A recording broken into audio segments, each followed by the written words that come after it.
And everything starts with the leader. I'm a good leader, so I got good people that follow. Big Meech wasn't just any kingpin. He was the mastermind behind the Black Mafia family, a sprawling drug empire that dominated the U.S. in the early 2000s. Operating in over a dozen states, BMF moved cocaine by the ton and laundered millions, all while building a flashy public persona that blurred the lines between crime and culture. Despite the mounting pressure from law enforcement, Meech had his sights set on something bigger. He aimed to legitimize his empire through BMF Entertainment, a record label that quickly became a powerhouse.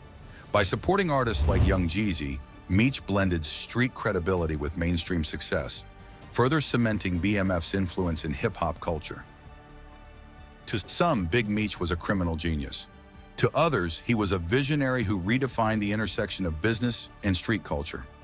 Either way, his empire was unstoppable until the feds came knocking. In 2005, federal authorities dismantled BMF, sentencing Meech to 30 years in prison. It seemed like the end of an era, but now with his early release, many are convinced that Meech cooperated to shorten the sentence he was already serving. Before the glitz and glamour, Big Meech was just another hustler in Detroit. Influenced by local figures like Cuffy, who exposed him to the intricacies of the drug trade, Meech quickly learned how to navigate the streets. By the mid-1990s, alongside his brother Terry, he co-founded what would become one of the most notorious drug organizations in America, the Black Mafia family. BMF wasn't just about moving product. With a direct supply line from Mexico, the organization transported hundreds of kilos of cocaine across the U.S., from California to Atlanta. At its height, BMF was reportedly moving over 2,500 kilograms a month, making them one of the largest drug trafficking operations in the country. But the size of their empire didn't go unnoticed.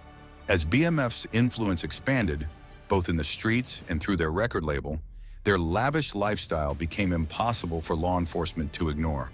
Flashy cars, extravagant parties, and an empire built on drugs painted a clear target on their backs.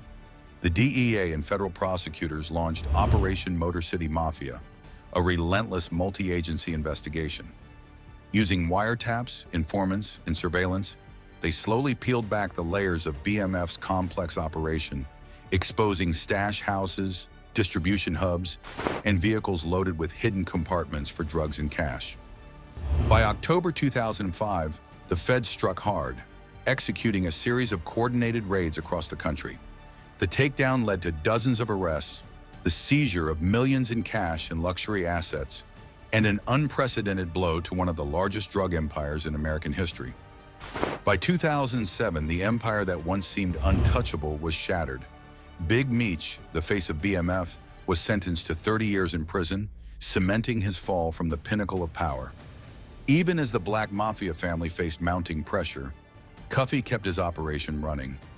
As the leader of a significant drug trafficking organization in St. Louis, he moved large quantities of heroin, cocaine, and methamphetamine. But in 2014, the law finally caught up with him. In a massive federal sweep, Cuffy was arrested and later convicted.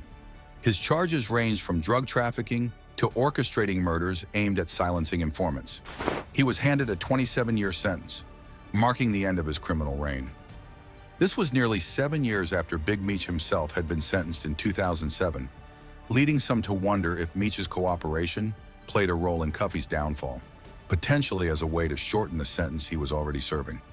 The speculation about Big Meech snitching only grew stronger after Cuffy himself accused Meech of setting him up. According to Cuffy, he used a middleman to funnel critical information to the feds, implicating Meech in a bid to secure leniency. But is there any truth to these claims? Or are they just the desperate words of a man with nothing left to lose? Tammy Cowens, a name often associated with Big Meech's attempt to reshape his legacy through film and television.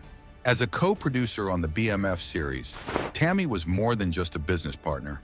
She was introduced by Meech as someone who could help turn their real-life story into a blockbuster.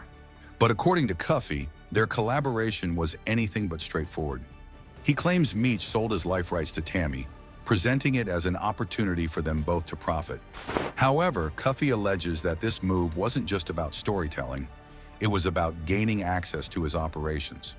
With Tammy now deeply embedded, Cuffy accuses her of using the information she gathered to work with federal authorities. He insists that this betrayal wasn't just a blow to his operation, it also ensured Tammy and Meech could take his cut of the movie deal while potentially reducing Meech's sentence. Could Tammy have been the key to dismantling Cuffy's empire?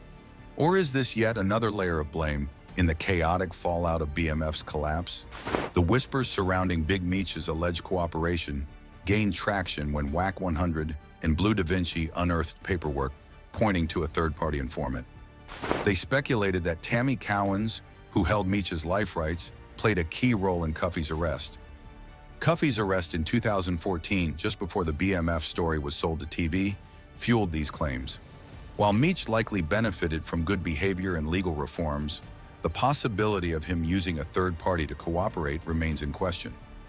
But with so many players involved and conflicting stories, one thing is clear: no one will truly know the whole truth.